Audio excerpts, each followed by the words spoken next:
to ascend to the next level of human development by transcending our biology and the limitations of our humanness. So it ranges from replacing worn out human parts with mechanical parts, integrating our minds into computers, enhancing them with computers, uh, engineering our DNA so that we live longer, integrating technology into the human being, and transcending our biological limits. That was the idea of transhumanism, which seems quite radically opposed to what you're talking about with posthumanism, which is, I'm just kind of,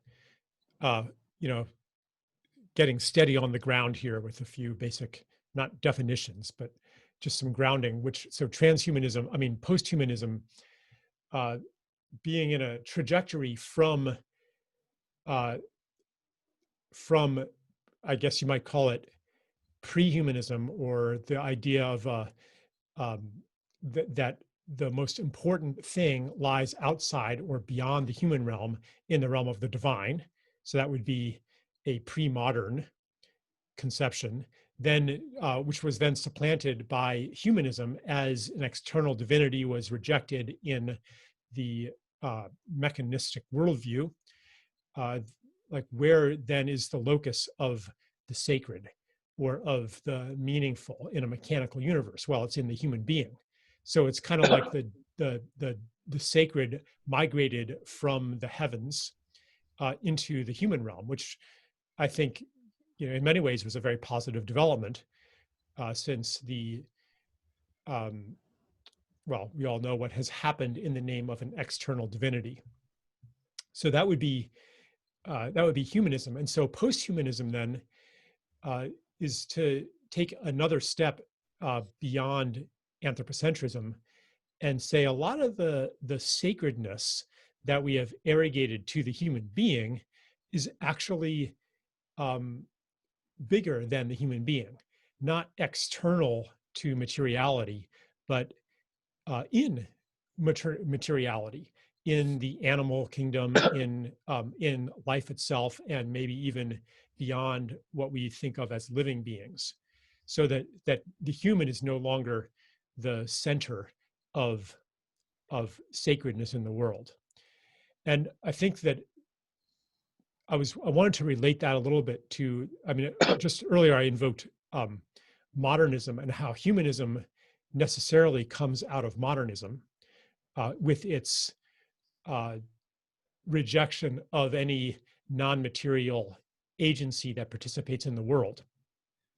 So postmodernism, in a way, this is probably a familiar concept to some of you, in a way is not actually postmodern. It's just the extreme of modernism trying to grapple with the meaninglessness of a mechanical universe and the existential void underneath that. So it's saying, well, yeah, meaning is purely a human construction. Even reality is but a cultural construction. So again, it just as humanism and modernism does, it locates meaning, purpose, intelligence, consciousness, et cetera, in the human being. So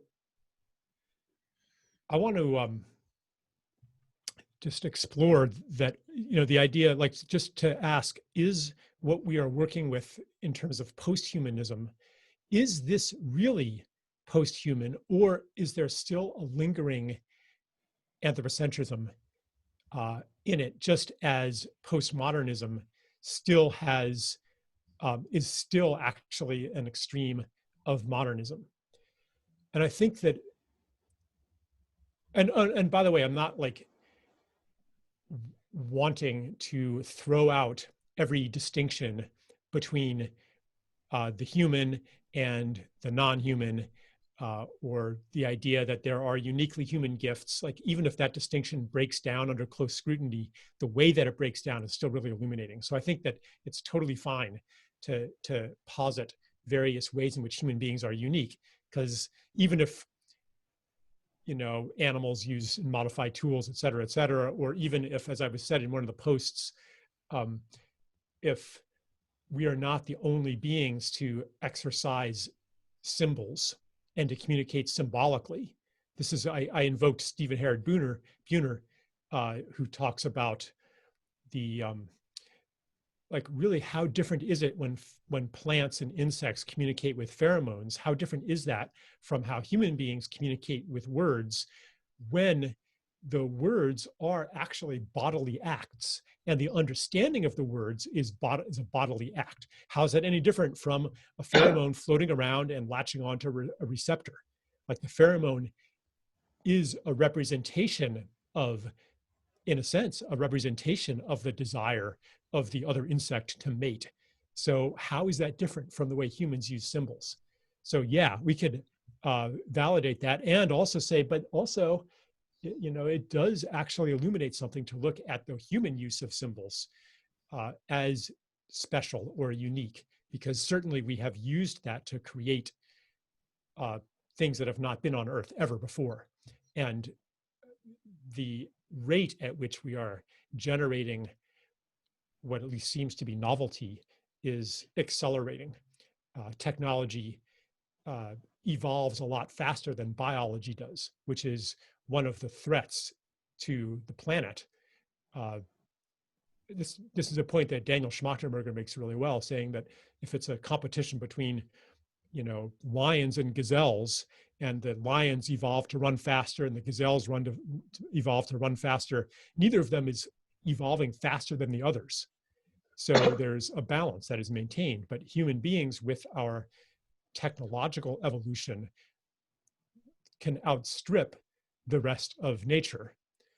So, elephants have not evolved as fast as the elephant gun or the helicopter used to hunt them down.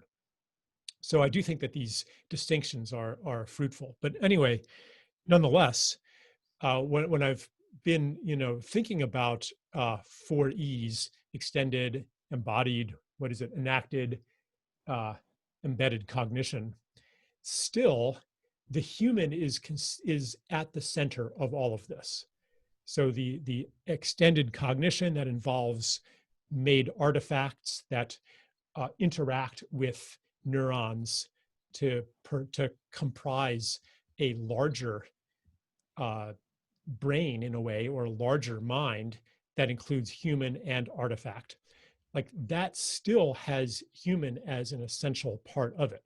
And so it's given the kind of state of the art, from what I know, which is very little, about 4E's cognition, it still seems that the human being is an indispensable part of it, and that if there were no human being present, there wouldn't be cognition.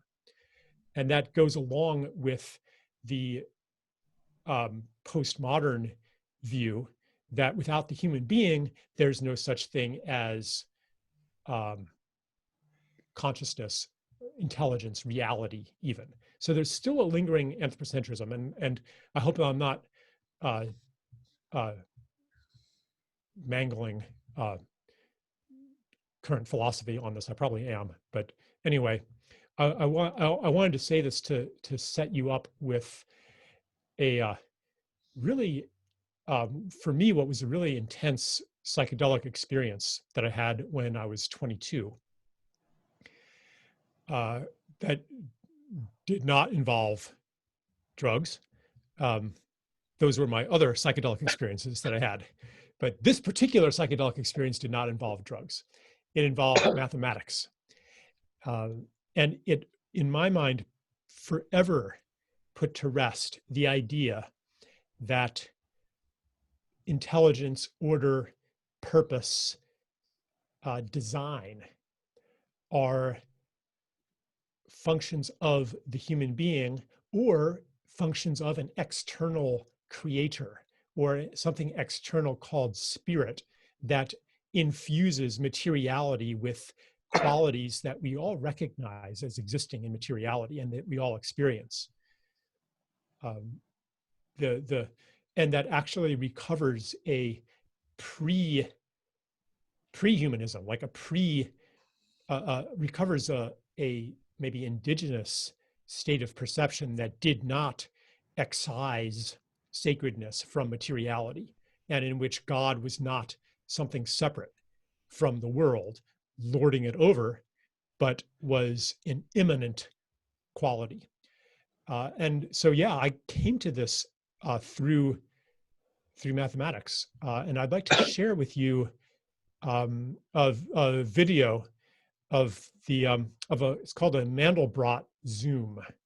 Some of you probably have seen these already, but just a quick introduction to the Mandelbrot set. I'm going to share my screen here just to show you the Mandelbrot set here.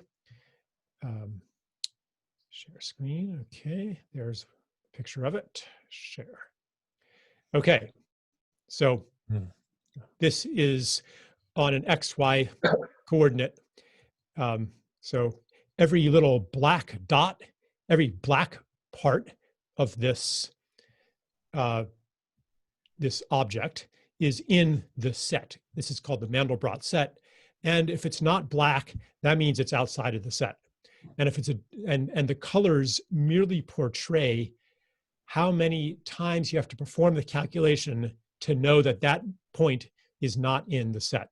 And the formula, it's just an iterated formula. It's one line long. It is incredibly simple. So you look at this and you're like, okay, so the point 0, 0 is kind of in the middle there. And the whole thing fits inside a circle of radius 2. So it's not that large.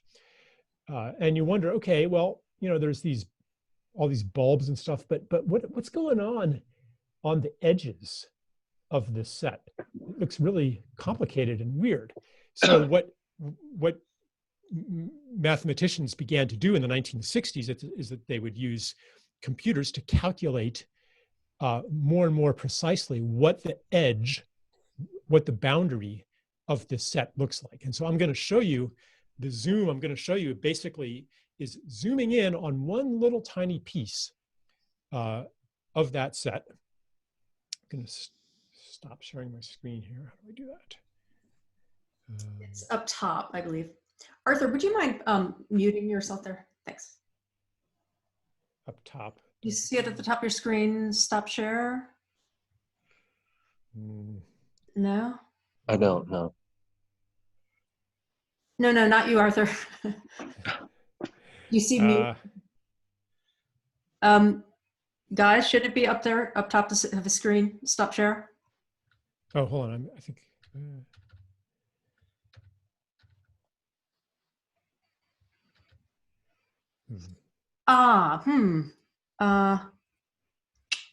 Geez.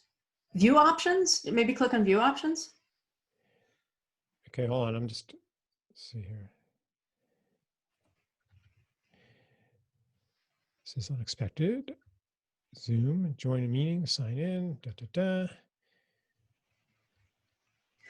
Maybe just click on the green tab that says you are viewing Charles Eisenstein's screen. Yeah, I'm just not getting, oh, here it is up there. Stop share. Sorry about that. Okay. No problem. All right. So basically, so what we're going to do is we're going to zoom in on one tiny little corner of that, one tiny little piece of it. And it's going to, this video is, it's like 5 minutes, so I hope it doesn't take too much time, but it's kind of worth it. And what you want to keep in mind as you watch this is that everything that you are seeing is merely revealed by calculation. This is not created by an artist. It is not designed. And the only explanation for why it is the way it is the same explanation for why 2 + 2 = 4. It's baked into mathematics. So this does not depend on life. It does not depend on anything but but numbers. So now I'm going to find another share option. Supposedly, when I looked it up on Google, there's a way to share a video too.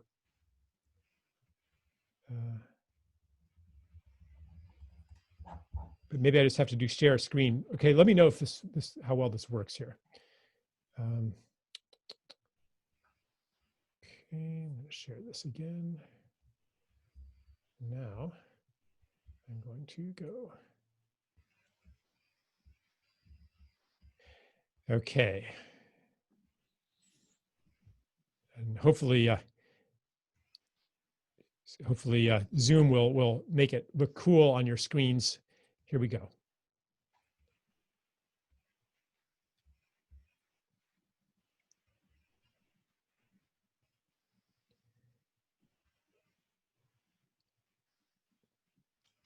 Are you hearing the sound too? No. No. No? Well, it's okay. Here we are zooming in to one little tiny speck on the tip of one of those little tendrils. Zooming in by factors of trillions by this point. And the zoom will ultimately zoom in by a factor greater than the ratio of the entire observable universe to a single atom.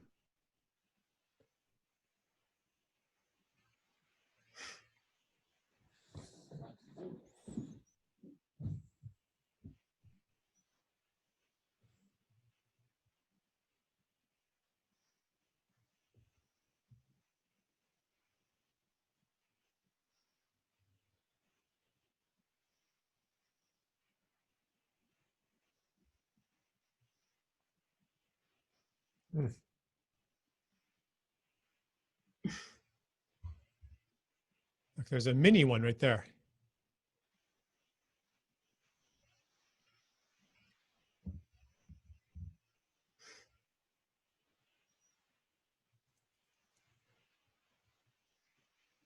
I will provide a link to this so you can hear it with the music too. It's really,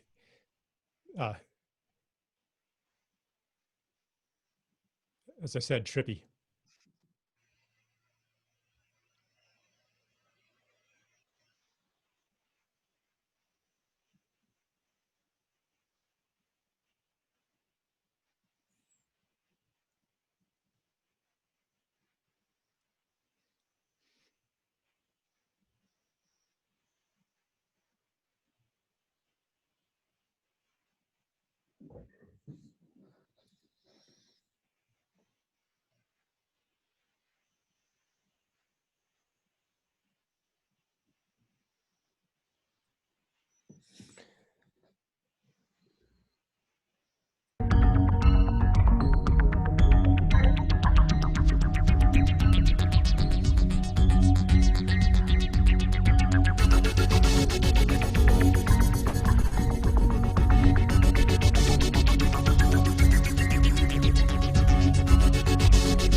Okay.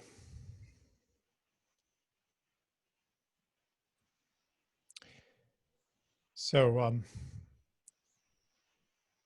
when I saw that, in 1990, I didn't see that. That didn't exist yet. All I saw was basically the thing I showed you at the very beginning. But that was enough uh, because it was I wanted to say, well, why? Why is it like that? Why? And you could ask why.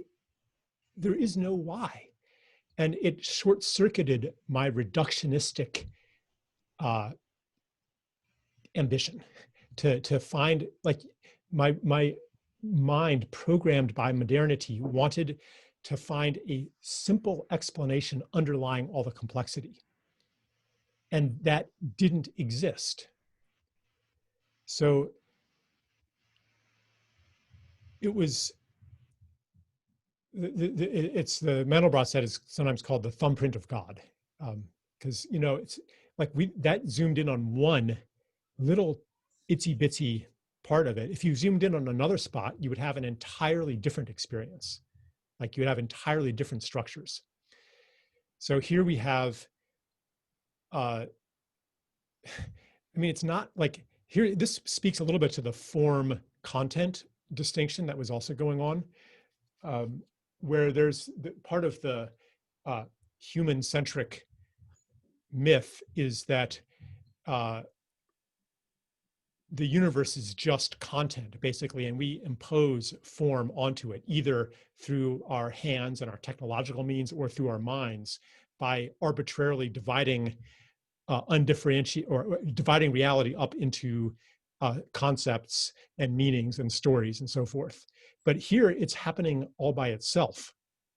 So it offers a different role for the human being as perhaps an agent of the continual unfolding of of of design, without an external designer, but as an immanent property, as an agent of it, as a participant in it, and as a witness to it, and as, in fact, part of the unfolding of complexity.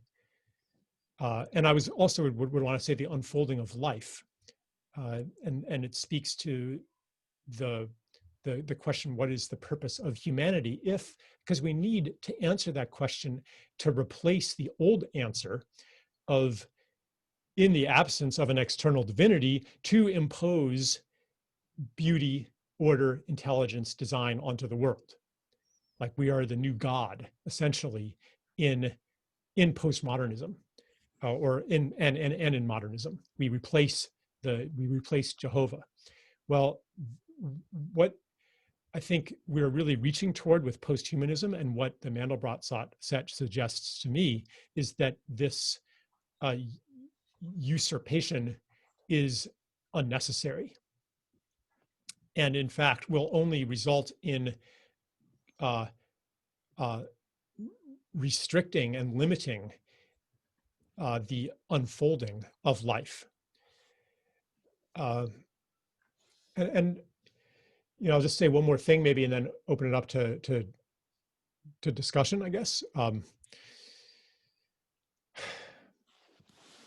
do a lot of work in environmentalism, and often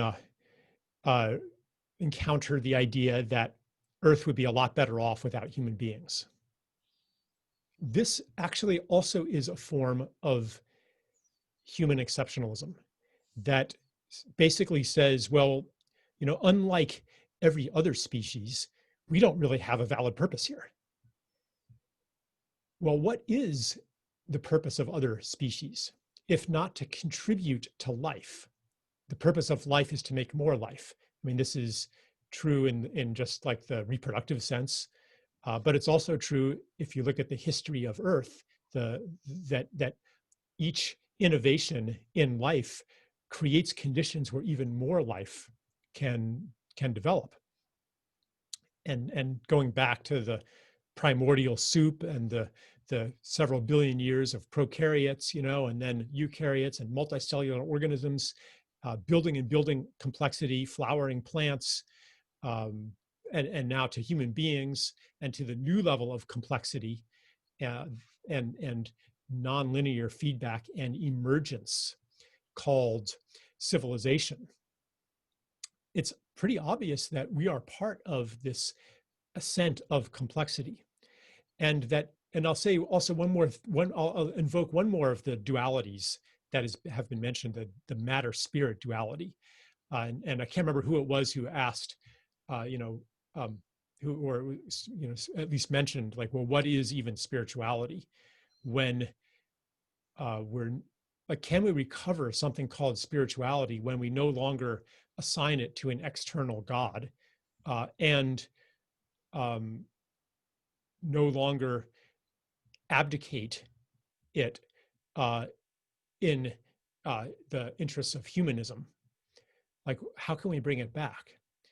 So I would venture to say that what we really mean by spirit at this time is the things that we cannot measure and cannot reductionistically grasp, that had been repudiated in the modernist attempt to encompass all of reality through measurement, which is the ultimate form of reductionism. To the ultimate form of conquest is to measure something and convert it into number. And that, you know, the Mandelbrot set demonstrates how limited that kind of understanding is. A reductionist explanation of this is simply, well, this red dot it's red because when you perform this calculation 37 billion times, you get this answer. Like, and then you apply that explanation to every single dot on the screen. That isn't an explanation. Something is missing from that. And what is missing, I think, is what we are reaching for when we talk about spirit. So, and so you can draw the link then between that missing thing and what we're talking about with posthumanism. That there is something beyond the human that is that carries the qualities that we associate with spirit, like mind, you know, like intelligence, like the apprehension of beauty, love, like these. We used to think that we could explain those reductionistically, that we could explain love as, you know, a set of brain states and hormonal states, you know, and you could characterize that, and that's love. And I think that ambition has failed. So yeah, maybe I'll pause there and just see how people see what people want to say. You're muted, Tani. Sorry about that. I was just thanking you and opening it up. Anybody have any thoughts?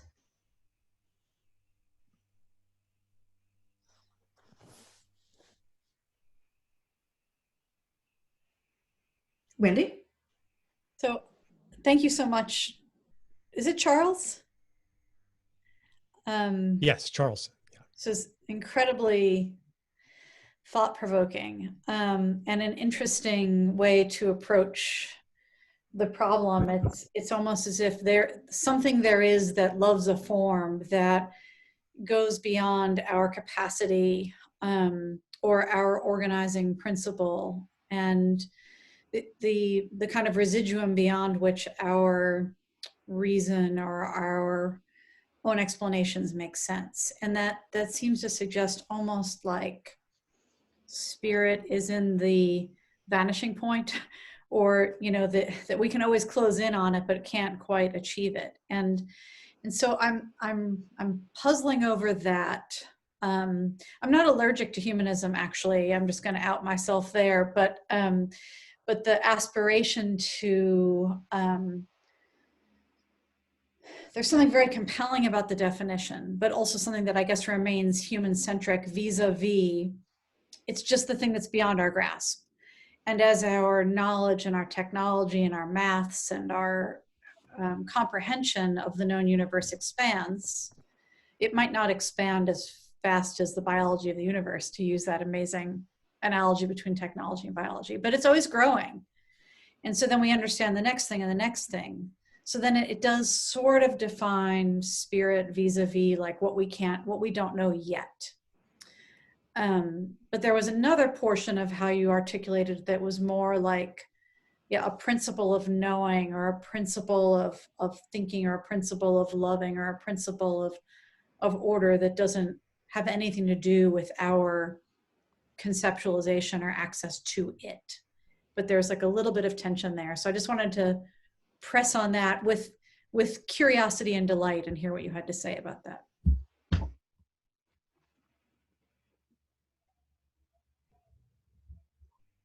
Yeah.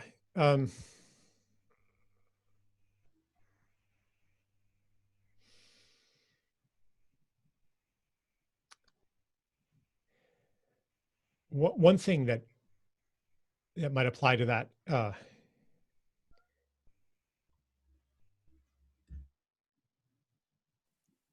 what is the, like, whatever is delighting and appreciating,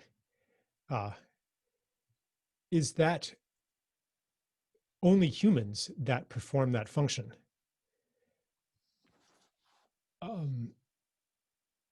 Indigenous people did not think that. And certainly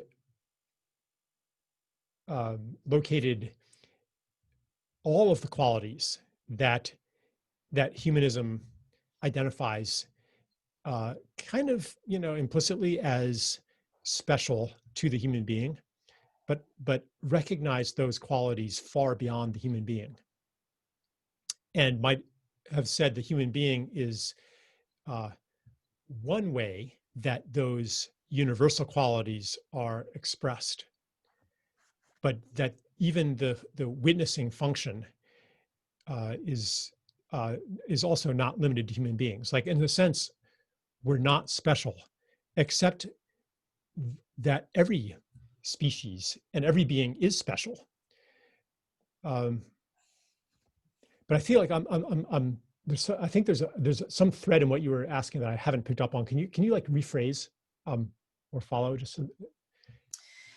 Yes, I think what the bit that you just sort of restated is the bit that I think is really consistent with everything you've said, and is very helpful as a way of a contemporary Western person accessing that there is a form and an appreciating and a cognizing, out there, as it were, in the kind of fundamental structure of the universe as it expresses itself again and again. And maybe just simply as you were articulating your way towards that, you initially described that what it means is what eludes, that spirit is what eludes human measurement. And that was where I sort of stopped and said, but right, we can, I mean, how will we measure in 100 years, or what is, so is it always like about that gap between knowledge? And I think that that's not actually the core of what you're trying to say. Yeah, but that will lead to the core of what I'm trying to say, because it's not, so this gap between what we can measure and what's out there, the ambition of science was that someday that gap will be closed. It's called the theory of everything. And that, like, theoretically, if you can plot the exact location and momentum of every little bit of matter, and then you can predict and control the future. And that was paradise. That was how we were going to achieve paradise. And that there was no theoretical limit to how far we could progress in that ambition. But what one thing that the Mandelbrot set illustrates is that there is no end. Like, the gap is an infinite gap.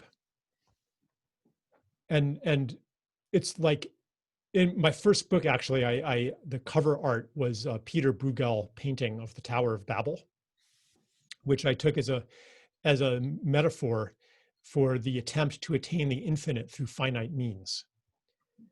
So one example of that would be the attempt to attain paradise through the control, through the surveillance, through all of our technological means of control, but also to build a tower of knowledge that can reach every mystery.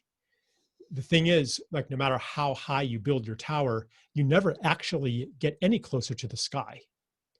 And paradoxically, you're already in the sky. If a high tower doesn't bring you any closer, then even if you're just standing on the ground or an inch off the ground, you're already in the sky.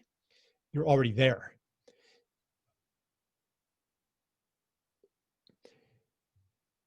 Yeah, and it opens up.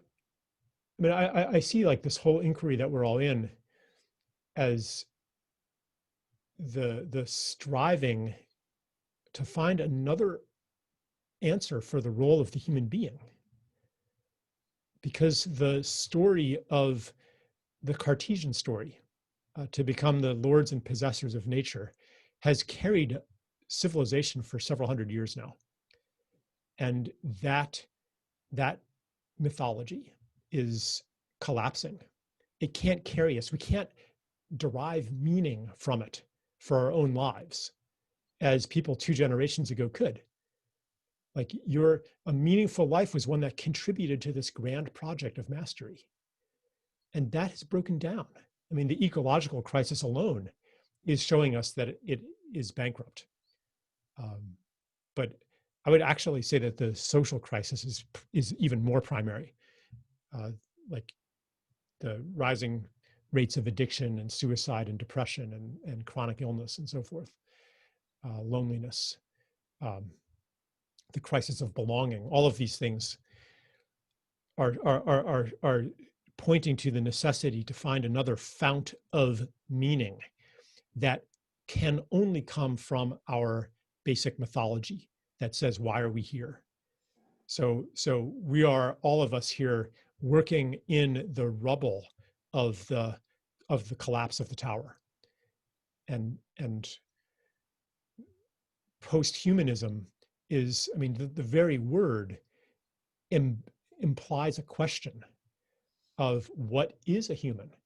Like, what are we? Why are we here? What is our relationship, our proper relationship to matter and to the mystery and to life, when it's not all about us anymore? And it made sense to think it was all about us when we believed in a mechanical universe, where the only possible refuge of spirit was the human being. And of course, underneath that was the existential dread that we were just machines as well. But still, as long as you allowed yourself some cognitive dissonance, and compartmentalized that dread, like, you could still adopt humanism as the redoubt of the sacred. And as that breaks down, where do we find the sacred? It's scary because what the modernist is afraid of is that if we let go of humanism, we're going to be back to Jehovah in the sky. But that's not the only alternative. Yeah, and I think extended cognition and embedded cognition and all that, that's also a step in the direction of the sacred not only being in the human, because the human isn't just the human. We are relational beings. We are not only our cognition, but even our existence is a function of our interaction with the outside world, and our senses. Like, and this is one point that came up in one of the comments in one of the posts, that our brains only are able to develop because we have hands. They're only able to develop in the way that they have because we have hands and because we have senses. ironically, this is becoming apparent in artificial intelligence, where artificial intelligence was reaching a glass ceiling up until maybe 10 years ago, where the limits of brute force computation to do things like identify faces had been reached. And the last 10 years of incredible advances in artificial intelligence are through machine learning. And the way that machine learning works is that there is a signal from outside that the algorithm changes itself in response to. So, for example, in chess engines or Go engines, especially in Go, the brute force engines can come nowhere close to beating a top human player. The only ones that can are the ones that play innumerable games and learn from their mistakes and modify themselves. So in a way, they have a sense. They are sensing a response from the world. And this shows actually how far artificial intelligence is from coming anywhere close to human intelligence. Because artificial intelligence, it uses a very small set of responses that feed back into it. But compared to a human being, with all of our senses, with every cell sensing the world,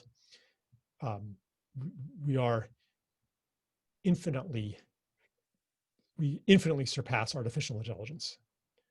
So anyway, that was a bit of a detour, but yeah. Great. Yeah, Jane, you had something?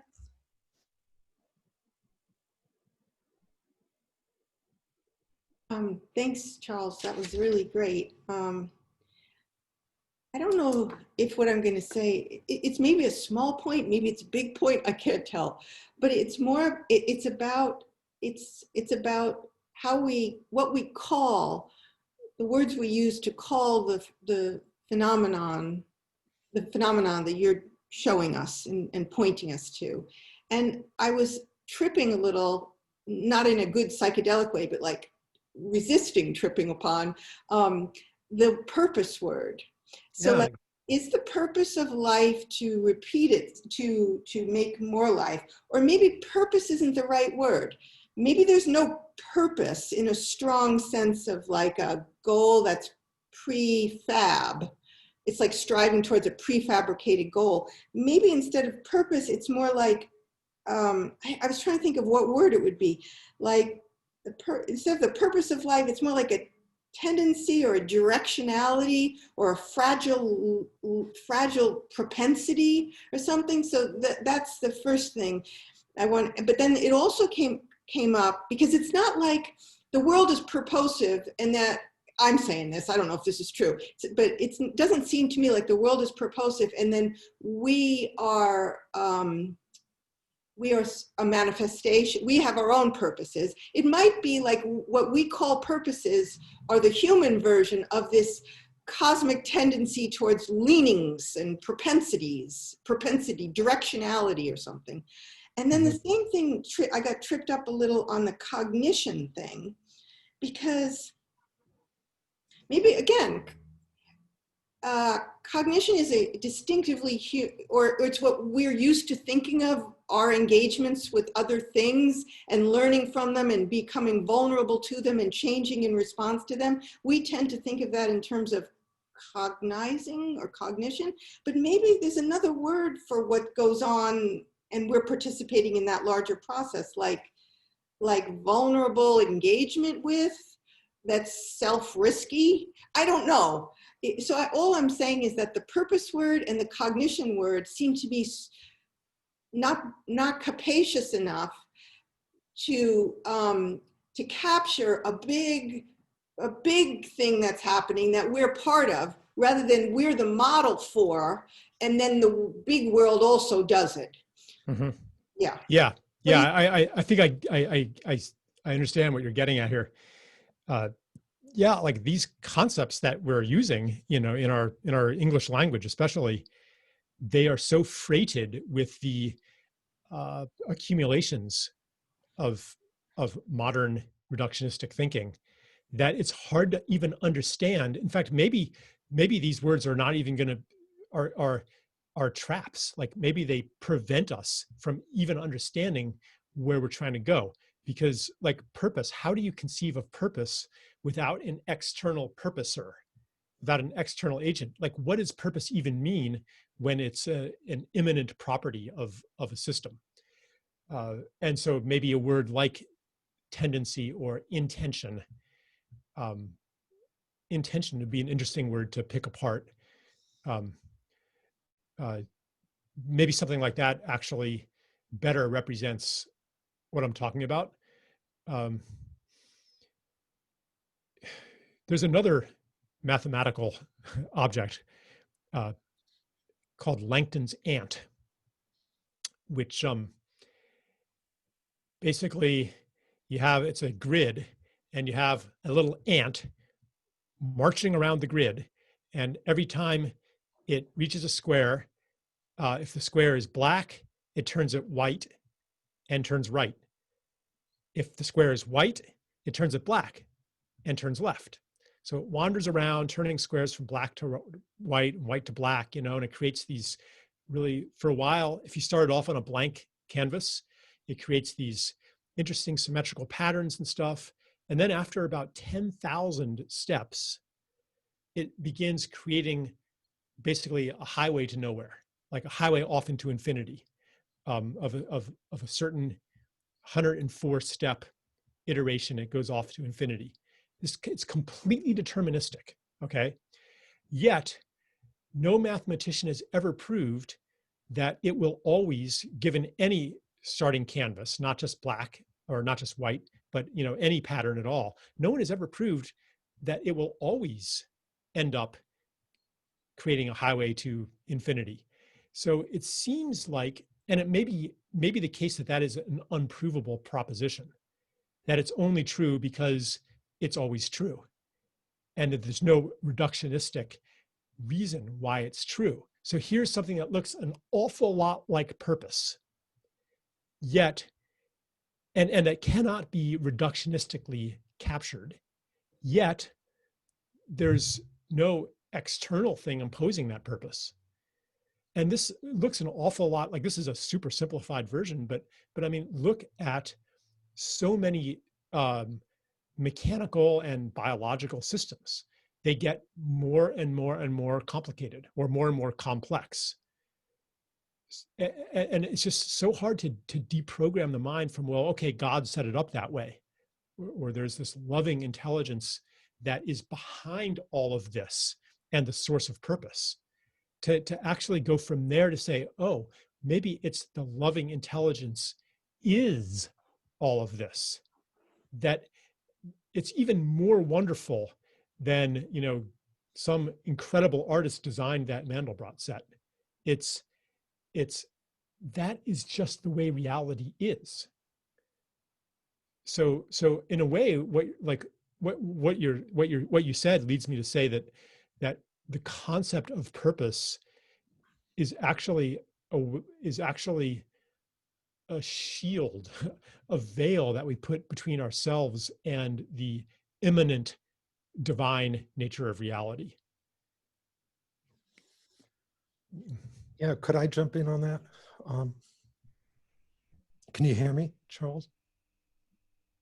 It's David here. Yeah, just picking up also on what Jane had to say, because I find myself flummoxed endlessly when people bring up the question, why are we here, or what is the purpose of it all? I just don't get why there needs to be a telos, or why there needs to be some kind of Aristotelian final cause. And what you just said, a sort of a shield, perhaps, but what the shield hides us from, it feels, is encounter, is the difficult weirdness or ambiguity and vulnerability of encounter or meeting in the thick of the present moment with the world in its inexhaustible strangeness. Small anecdote, I was in a debate 20 years ago with E.O. Wilson at Faneuil Hall in Boston on, well, it sort of came around to these matters, but he said again and again, well, that life, that organisms, organic life, just wants to reproduce itself.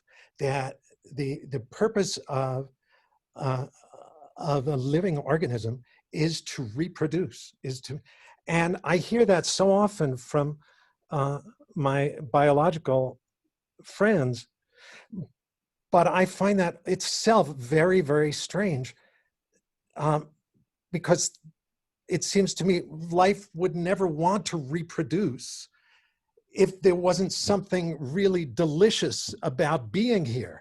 Why would I want to make more copies of myself if there wasn't something exquisitely scrumptious about being in existence? And so the eros of life itself, the eros of encounter, the eros of relationship,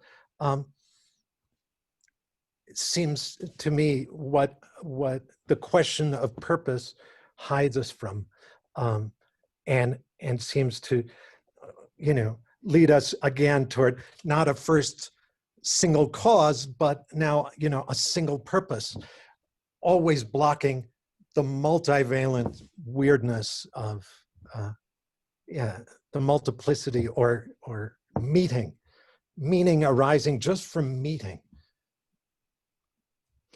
Yeah, ironically, when conventional biologists talk about organisms wanting to reproduce, if you question them on that, they'll say, well, actually, they don't want anything.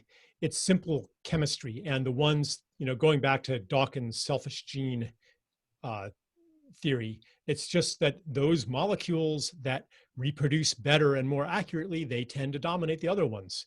And essentially, all of life is simply molecular chemistry where replicators do better than ones that don't replicate as well. So the wanting is, they would say, a human projection or a way to anthropomorphize and explain something that's actually blindly mechanical. So, but there's again, but even the idea, I mean, Wilson would never have insisted that they were actually wanting or intending to reproduce. Right. But the idea that you're more successful, the more copies of yourself, successful at what? Well, successful at existing. Whereas if you'd be more, if existence was a pain in the ass, which it obviously is, but if existence were just a pain in the ass and incredibly, anguishing, you'd be more successful putting an end to your line, or committing suicide, or just dissolving, just to say. Yeah. Well, what the the illusion of desire, selfish gene theory leaves out, or doesn't explain, is why should all of this random chemistry end up with a world that gets more and more and more alive and more complex? Like, there's no answer to that. And that, the only thing that it offers is a non-explanation. And that, I think, is what we're trying to bring back in. And one way to, to make it understandable and relate it to like the human experience is to say, well, life wants to be more and more alive. The world wants to be more and more complex. Why does it want to?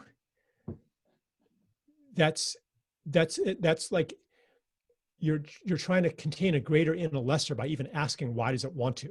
Like if someone asks you, this happens to me all the time when I try to justify things that I've done, and someone says, well, why did you do that, Charles? And like I'm immediately, as soon as I'm asked that question, I'm being invited to tell a lie, to make up some reason, as if I make all of my decisions and derive all of my wants from a set of reasons. But what if what is elemental is the want? And like we could decompose reality into an entirely different set of elements and see what it illuminates, instead of decomposing it into elements of mass and electromagnetism and gravity and so forth. We could decompose it into elements of wanting, of joy, of pain, of consciousness. I don't know. That would, and what would we be able to see, and what would we not be able to see? I'm not necessarily saying that that is a better way, but it is another way that doesn't occur naturally to those of us who are trying to, who have been, grown up in a modern society and have been modernly educated. And so it just is so natural for us to try to explain these elemental things in the vocabulary of our own conceptual elements, the ones that we've inherited. And maybe posthumanism requires trying out some new vocabularies. I mean, not new, I think like the Romantic poets were onto this already. And David, I think you've been onto this your entire career, because you're putting primacy in the sensual, So, I feel like in a way we're all kind of reaching for the same thing. I think Stephanie had something. Stephanie? Well, what I may be putting forth may be terribly simplistic, but I'm a historian. And so when we're talking about human, and we've been, referencing what humanness might be essentially, whereas I tend to look at human in the context of what human beings do, or what human beings have done. So, Charles, when you're saying, indigenous people don't, look at it the way, say, Western culture has done, I would be looking at, sort of the sum total of all, human cultures, human existence. So that, say, for example, when we were looking at, the video, the power of that wasn't coming from any one framing at any time. It was coming from that endless sequence of things, which speaks to me. I mean, and we could even look, as a cultural historian, I would want to frame that in the context of, the Mandelbrot equation now becomes, the 21st century way of expressing reality mathematically, as opposed to Pythagoras in the way it used to be, depicted mathematically. And all of this, speaks to me of a generative principle. We've been talking about reproduction, which tends to sort of associate it with, biology. But I guess, maybe philosophically, you mentioned the Romantics. I mean, I think philosophically, I hearken back maybe to some of the ideas that the German idealists were talking about, and that there could be, this creative force that courses through the universe that we participate in, and that artistically it manifests as the will to form. So that, yes, it requires agency, so we don't want to, separate and take out any kind of agency in any individual act of art making. But in the act of art making, one is participating in that generative principle, life force, if you will have it, which is distinguished from how maybe that generative principle operates in the realm of technology. I know personally it's one of the reasons I've always been drawn to art, is the degree to which it does embody that life force, the creative power, as opposed to the destructive power, the committing suicide, the elements and operations of war and hate. As I said, it might be simplistic, but that's how I'm perceiving, what you're presenting in the context of history and the unfolding of humanness. Yeah, I don't think that's simplistic at all. I think that's a very illuminating way to look at it.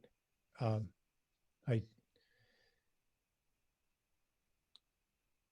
not sure what I would add to that, except maybe this creative force. I mean, again, it's hard to put this into familiar concepts, because even when we say a creative force flowing through everything, then it's still kind of separating the force from the everything. And that relationship between the force and what it is operating on, I think, is actually a lot more intimate than that conceptual separation suggests. And in my mind, I'm wanting to somehow connect that to the whole distinction between art and non-art, which apparently is, I'm no historian, but I think I read something by a historian about this at one point, about how the concept of art as a separate category only originated in the Renaissance, and that at the time, someone like Michelangelo would be part of the same guild as people who painted houses. They were all painters. And that the idea that some things are just utilitarian and some are artistic, and therefore the idea of aesthetics as a separate category hadn't emerged yet. And doesn't really come into being until like the late 18th century, when art becomes a value in and of itself, when it's related more to, think of the development of museums, so that, rather than this being tied within the culture and having a function within the culture, we go to museums and look at art in and of itself. And connected to when art becomes a commodity. So, yeah, right. So it's definitely tied up with economics for sure. And I think that this sequestering of art into museums or into a separate category called art is of a kind with the sequestering of cognition and purpose and everything that humanism kept for itself. Because into the human realm, it's like it's the same kind of a sequestering, and to move past that into post-humanism, I think also suggests then that we loosen the category of art, and, for example, the division between art and natural beauty, and maybe begin to understand ourselves as a force of nature that does or wants to do what nature does, which is to generate endless new forms of beauty. Like that might be a better fountain of meaning for our lives than the old fountain of meaning of conquest and domination. So yeah, a lot to explore with that historical perspective. Yeah, thank you for that.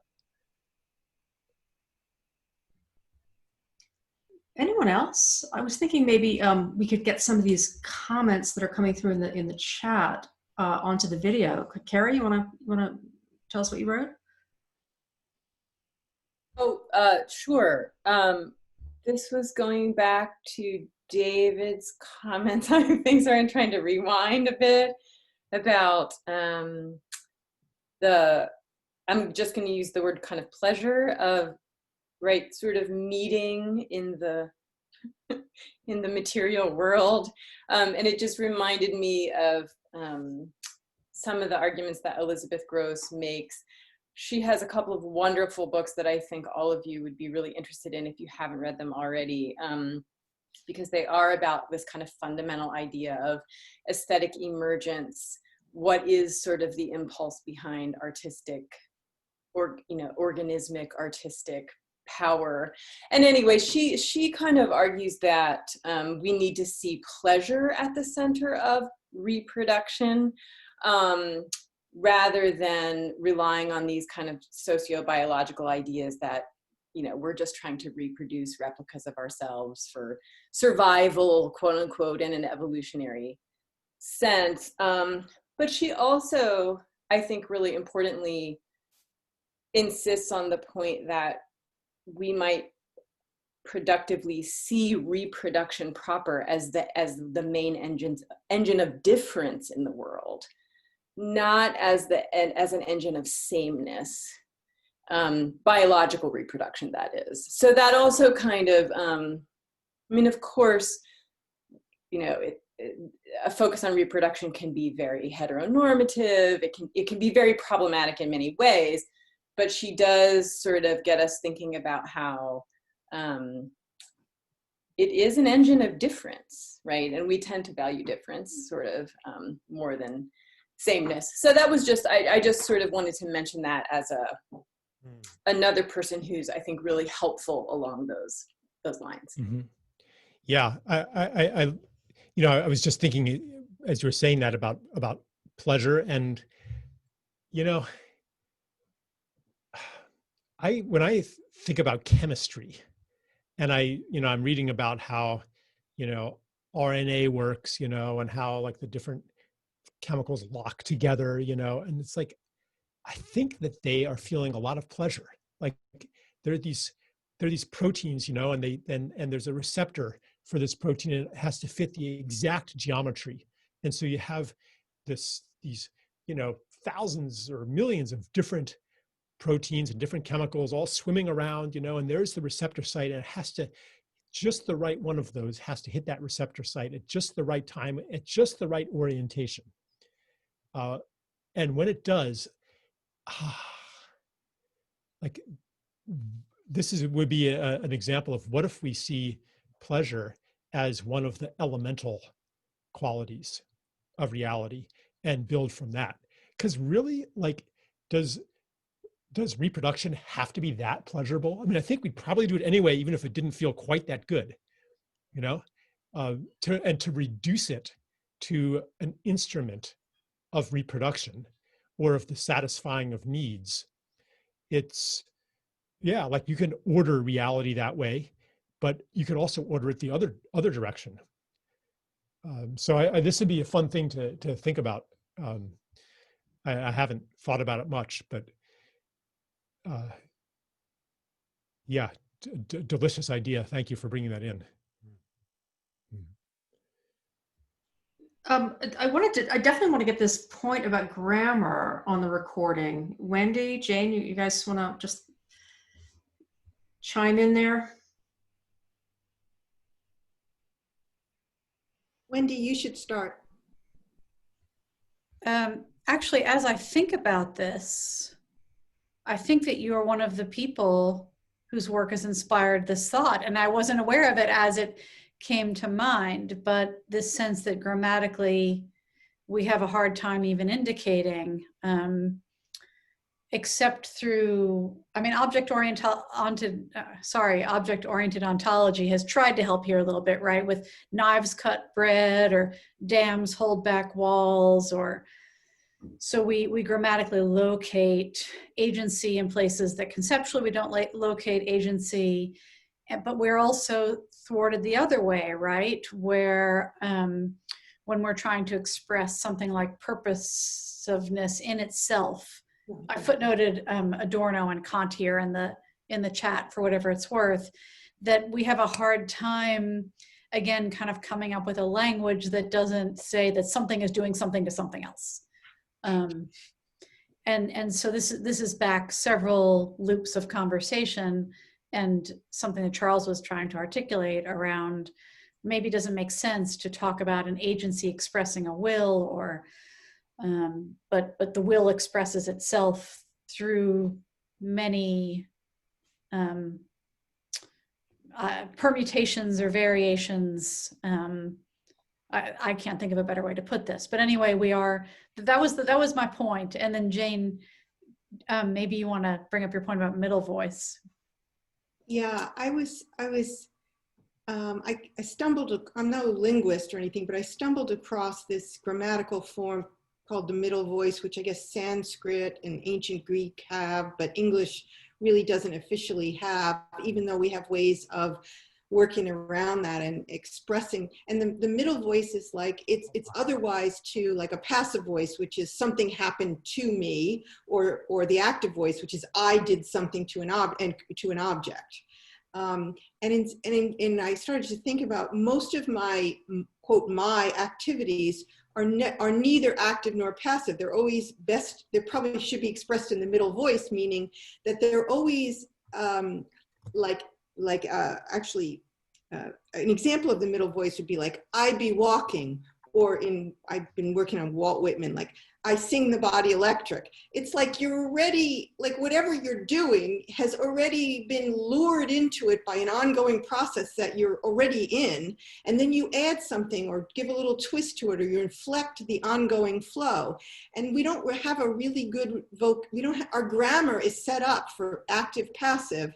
And it's not so set up for verb forms that name what is, I would say 99% of my activities should be maybe 100% of my activities should be expressed in the middle voice, because I'm not responsible for them on my own, but neither am I purely a passive victim, or I'm not, so that was the idea there.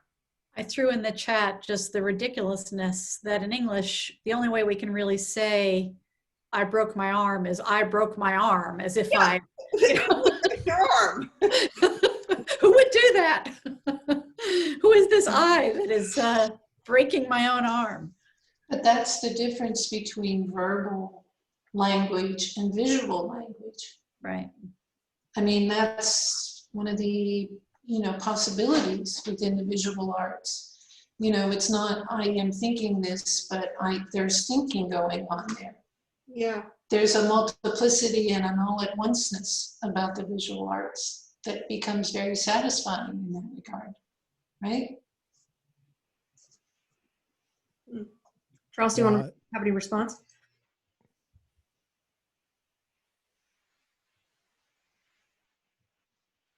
Were you talking to me? Yeah. I'm sorry. Was there somebody else about to say something? I was just asking if you want to respond. Yeah, I mean, this is so incredibly fascinating.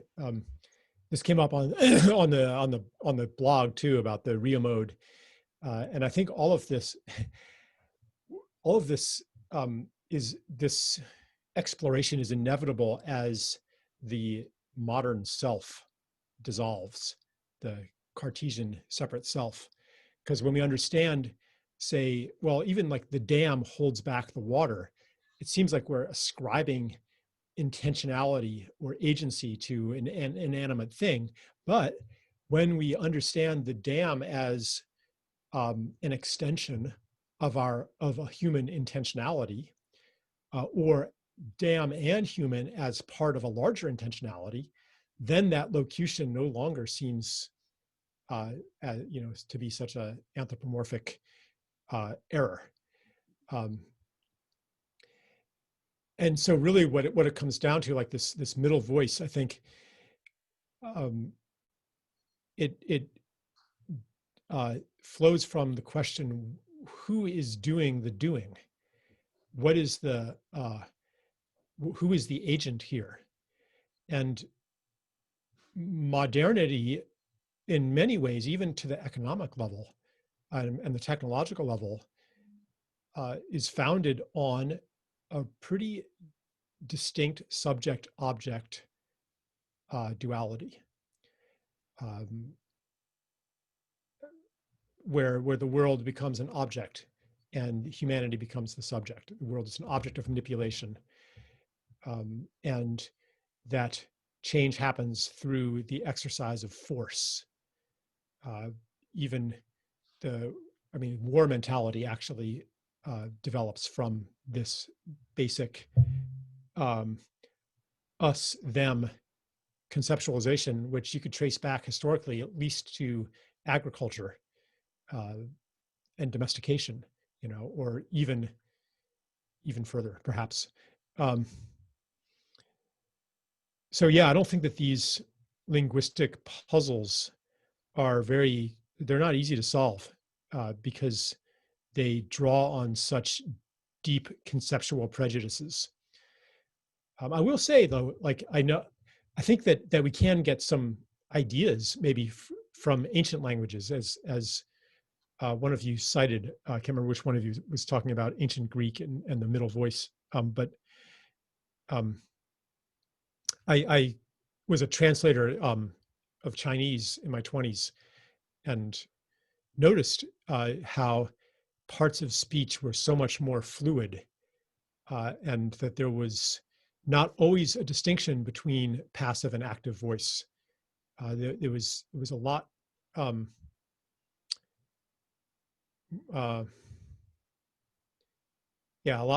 lot less rigid and a lot less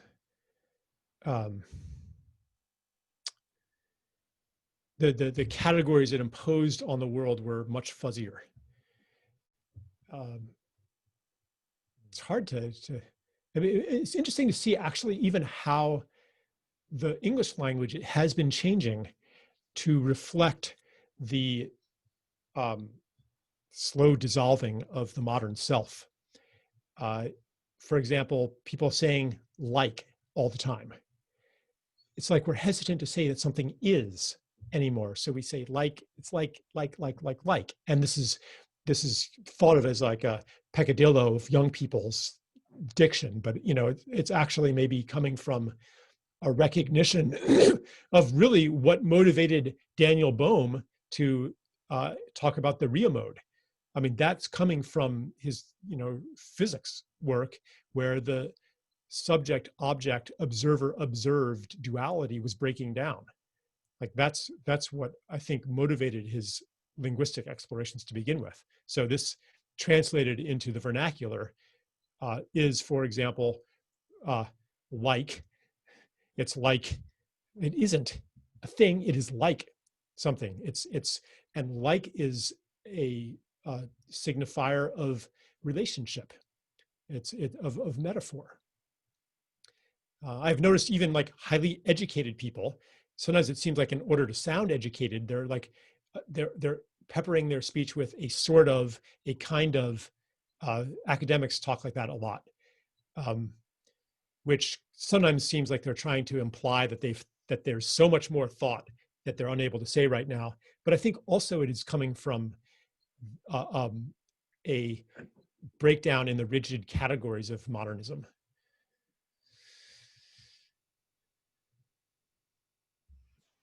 Anybody have anything else? We're kind of nearing the end here, but I think we have to, David.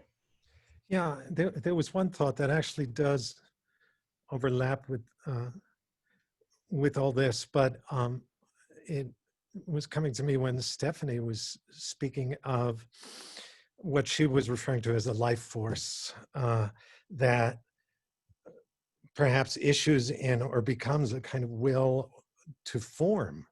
And then Charles mentioned, though, that this vital force is so often differentiated from the things that it's flowing through, from the bodies, from the forms.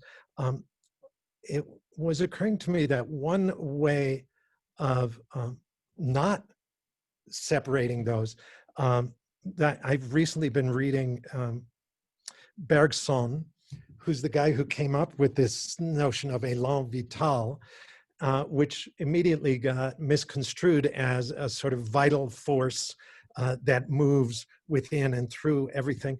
But of course, Bergson was just, what he meant by vital force was simply time itself, or duration.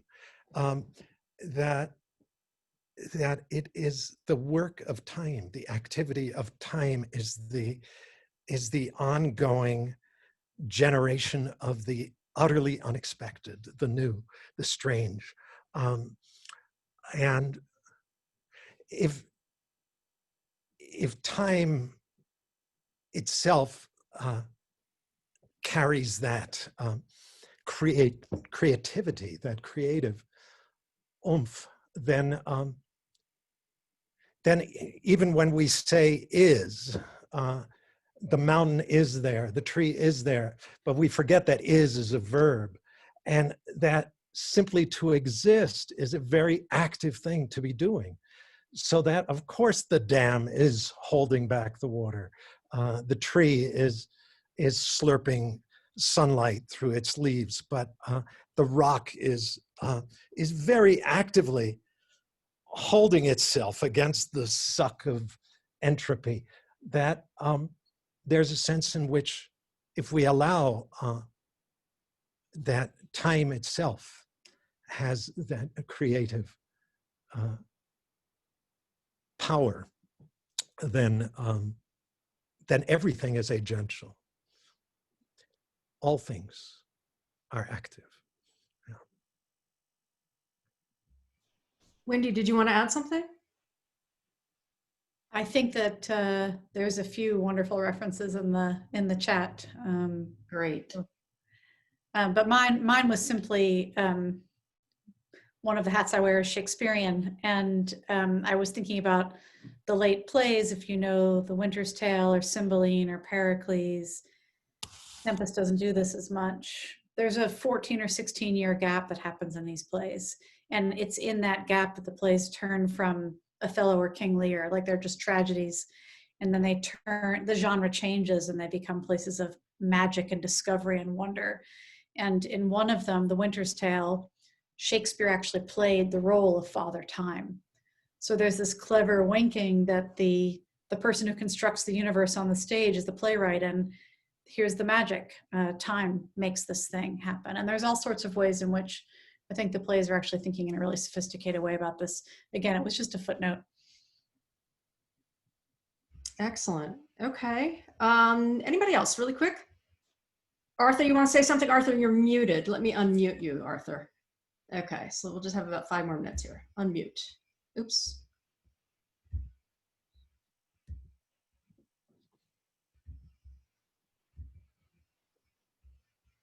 Arthur, can you unmute? Yeah. So I wanted to throw out as a question or as a possibility the idea of emergence as possibly an alternative to sort of a complete universalism where, you know, there are things like mind or consciousness or agency or, you know, even pleasure that go all the way down, say, you know, to very simple material processes. And I was wondering if maybe instead we could think of these things as things that emerge at higher levels of complexity. You know, maybe not in some discontinuous forms. So we, you know, could say there are gradations of mind that go back, say, to very simple organisms, you know, single-celled organisms, have some form of mind or agency, but where we could say, you know, there's something interesting that happens once you get to the level of more complex organisms, multi-celled organisms, plants, animals, and so forth.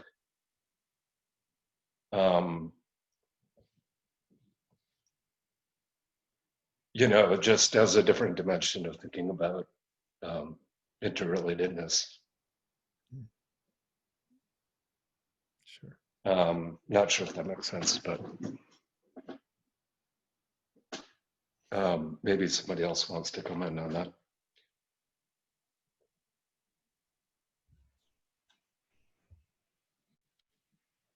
I just Yeah, throw that up. yeah, I'll just take 15 seconds to address that. You know, when I'm talking about joy or beauty or love or something like that being elemental, that doesn't mean that if you pick matter apart down to the electron, then you Yeah, find it there in the electrons. Something can be right. elemental and be an emergent property. Yeah, Then the question is, well, why do these things keep emerging all the time? It's because they are elemental in some sense. But that, anyway, that would be a more of a conversation than we have time for. But yeah, emergence is, for me, I mean, you know, the Mandelbrot set is all about nonlinearity and the emergence of structure from simple rules that you can't, if you take it down to the level of that equation, of that iterated formula, you don't find any of the things that you see in the whole set. It's just one line. So yeah. Great. I have a feeling this conversation could go on for another couple hours, but alas, we do have to come to a close. But Charles, this has been really, really wonderful. You've given us so much to think about. And I have about 1 million questions and comments myself, but I think we have to continue tomorrow on the blog. How's that? I will post the video and we'll just continue the conversation there. Yeah, it's really fun. I loved nerding out with you guys. So this was super fun for me. And thank you for giving me so much time to do that. Thank you. And I must apologize, Charles. I completely forgot to formally introduce you at the beginning. So I will make sure I do that when I post the video. Okay. Forgive me. Thank you so much. Thank you, Charles. Yeah. Bye, everybody. Bye. I will be seeing you all soon.